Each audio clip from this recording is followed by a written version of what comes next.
ఇంక ఈయన సంగతి చెప్పాలి అంటే గురుకులం అయిపోయింది, అక్కడి నుంచి నన్ను దగా చేయటం అయిపోయింది. ఈ సందర్భంలో ఒక్క వీడియో చూపించేసి మీకు నేను వేరే దాంట్లోకి వెళ్తాను, ఒకసారి చూడండి.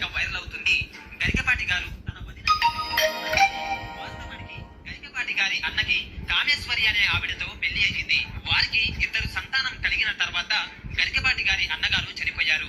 కామేశ్వరి గారు వితంతువయ్యారు. గరికపాటి గారు తన తల్లి కోరిక మేరకు వితంతువైన కామేశ్వరి గారిని పెళ్లి చేసుకున్నారు.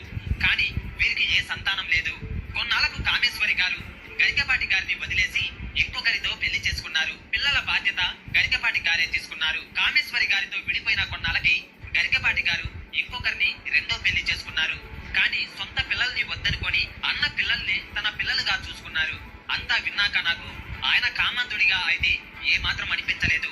ఆయన ప్రవచనాలు ఎంత గొప్పగా చెప్తారో అంతే ఆదర్శంగా వ్యక్తిగత జీవితంలో కూడా మెలిగారని అనిపించింది. ఆయన పెళ్లి చేసుకుంది తన వదినని కాదు, ఒక వితంతువుని. తన దగ్గర ఉంది సొంత పిల్లలు కాదు, అన్న పిల్లలు అని ఇప్పుడు కామేశ్వరి చెప్పేదాకా ఎవరికీ తెలియదు. తన అన్న పిల్లలు తన పెంపకంలో ఏమీ చెడిపోలేదు, మంచి పౌరులుగానే పెరిగారు. ఈ ఉదంతం ద్వారా నాకు ఆయన మీద ఇంకా గౌరవం పెరిగిందే కానీ తగ్గలేదు. మరి గరికపాటి గారి మీద మరి మీ ఒపీనియన్ ఏమిటో కామెంట్ చేయండి, లైక్ చేసి సబ్స్క్రైబ్ చేసుకోండి. ఇదండి ఈ మహానుభావుడు పెట్టినటువంటి వీడియో. ఈ మధ్యన నేను వీడి పెట్టిన కేసరి బాధలు భరించలేక నేను వీడియోలు చేయనండి అని పెట్టినటువంటి నా సోలో ఫోటోని తీసుకొచ్చి ఈయన పక్కన పెట్టించి టెక్నాలజీతోటి ఈయన భార్య పెళ్లి చేసుకున్నాడు, భర్త చనిపోయి. ఎంత దుర్మార్గుడో మీరు ఆలోచించండి. వీడు తక్కువవాడేం కాదు, బతికున్నాడు. నా భర్త వైజాగ్లో ఉద్యోగం చేసుకున్నాడు, కూతురు మనవలు పిల్లలతో సుఖంగా ఉన్నాడు. వీడి కీర్తి ప్రతిష్టల కోసమని అన్నగారిని కూడా చంపేసి నాకు ఒక తెల్ల ముసిగేశాడు. నేను ఇంత బొట్టు పెట్టుకుని సుఖంగా చక్కగా బతుకుతున్నాను, చూడలేకపోయాడు. అంటే ఈయన ఆదర్శమూర్తి అని ప్రపంచం అంతా అనుకోవాలని అనుకునేవాడు అనుకుంటాడండి. నేను ఆదర్శమూర్తిని ఎవడికాడు చెప్పుకోవాలా? తన్ను తాను పొగడుకుంటే తన్నుకున్నట్లు ఉంటుంది.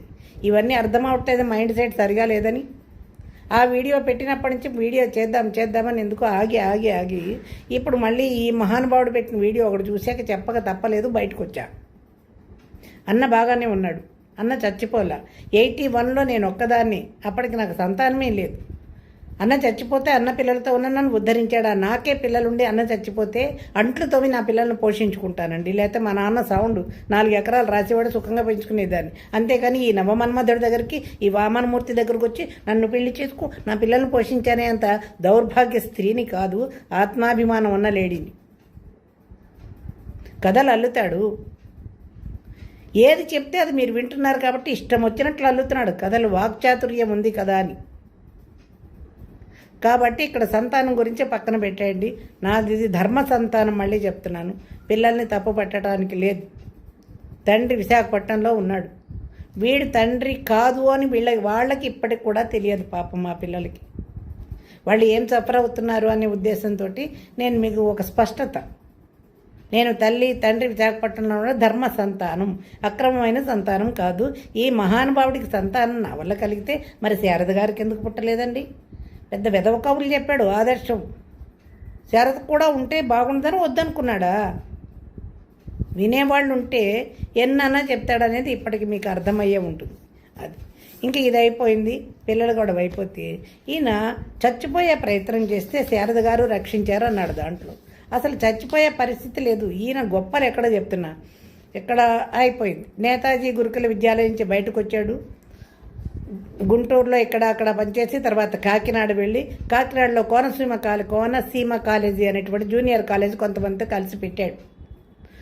తర్వాత వాళ్ళతో గొడవలు వచ్చేసి విడిపోయి మళ్ళీ గరికపాటి జూనియర్ కాలేజీ పెట్టుకున్నాడు. ఎవరితోటి ఎక్కడా సఖ్యత లేదు. ఒక ఉద్యోగం చేసుకుని సంసారం చూసుకుందామనే తత్వం లేదు. ఏం ఆలోచిస్తాడో తెలియదు. కాకినాడకు వచ్చిన కొత్తలో ఏం చేశాడు? అద్దేపల్లి రామ్మోహన్ రావు గారని మంచి రైటర్ అండి, చాలా మంచివాడు, నాకు చాలా గౌరవం ఆయనంటే. ఆయన దగ్గరికి వెళ్ళి నేను ఒక ఆదర్శ వివాహం చేసుకున్నాను అన్నాడు. ఏంటి బాబు అంటే, మా అన్న వదినలకి గొడవలుంటే నేను డైవోర్స్ ఇప్పించేసి ఆమెను పెళ్లి చేసుకున్నానంటే ఛీ అన్నాడు ఆయన. అన్న వదినలకి గొడవలు వస్తే వాళ్ళు చూసుకుంటారు, కుటుంబం చూసుకుంటారు, నువ్వెవడు అయ్యా చూడడానికి? పైగా అన్నగారి పెళ్ళని నీకు తల్లితో సమానం. తల్లి లాంటి దాన్ని పెళ్లి చేసుకుంటావు. ఆదర్శ వివాహం అంటే ఒక వీడియోని చేసుకోవాలి, లేకపోతే భర్త నుంచి విడిపోయి బాధలు పడుతున్న స్త్రీని చేసుకుంటే ఆదర్శం. అంతేగాని పచ్చగా కళకళలాడుతున్నటువంటి వాళ్ళని విడదీసి తల్లి వరుస అయినటువంటి ఆమెను పెళ్లి చేసుకోవడం ఆదర్శమా, నీకు బుద్ధి లేదన్నాడు. పెదవి దాటితే పృథివి దాటుతుంది ఆయనతో చెప్పాడు. అది అలా అలా అలా అలా వ్యాప్తం చెంది ఈ మహానుభావుడు అవధానాలు మొదలెట్టే నాటికి సమస్య పూరణంలో మా బ్యాడ్ రిలేషన్ మీద సమస్యలు ఇవ్వడం మొదలుపెట్టారు. ఈమె తల్లిగారు, ఈయన తల్లిగారు ఉంది కదా, ఆవిడ ఒక సలహా ఇచ్చింది. ఈయనే చెప్పాడు ఆ సంగతి, దీన్ని వదిలించుకో అని. అంటే నువ్వు డైవోర్స్ ఇప్పించి తీసుకొచ్చేది నీ ఇష్టమే, నన్ను వదిలించుకునేది నీ ఇష్టమే, నేనేమన్నా బొమ్మనా? అక్కడి నుంచి మొదలైంది. పిల్లల్ని తీసుకుని వెళ్ళిపో, పిల్లల్ని తీసుకుని వెళ్ళిపో, వెళ్ళిపో, వెళ్ళిపో. నన్ను తిననిస్తున్నాడా, నిద్రపోనిస్తున్నాడా? మా శ్రీశ్రీకి 12 ఏళ్ళు, గురిజాడకి 10 ఏళ్ళు. వాళ్ళు స్కూల్స్ ఏం చదువుతున్నారో తెలియదు. ఏ స్కూల్లో వేసాడు తెలియదు. పక్కన ఉన్న ఏదో మామూలు స్కూల్లో వేశాడు. ఏబిసిడీలు రావు, చదువులు రావు. 10-12 ఏళ్ళు ఆవారాగా తిరిగేస్తున్నారు పిల్లలు. మంచి స్కూల్స్ వెయ్యి అంటే ఎప్పుడు నన్ను తిట్టడమే. ఈ తిట్టడమే కాదు, ఆ కాలంలోనే చాలా చెప్పాను కదా, పురస్కారాలు, గరికిపాటి పురస్కారాలు మొదలుపెట్టాడు. ఇంటికి లోన్ పెట్టుకోవడానికి డబ్బులు లేవు. ఉన్న ఎకరాలు 4 పిల్లలు కట్టి పెట్టుకోవాలి కదండి. పురస్కారాలు ఎందుకండి? కీర్తికాంక్ష, అహంకారం, కీర్తికాంక్ష, పదవీకాంక్ష, డబ్బుకాంక్ష, ఇవన్నీ మొదటి నుంచి ఉన్నవే. చాలా పొగరు.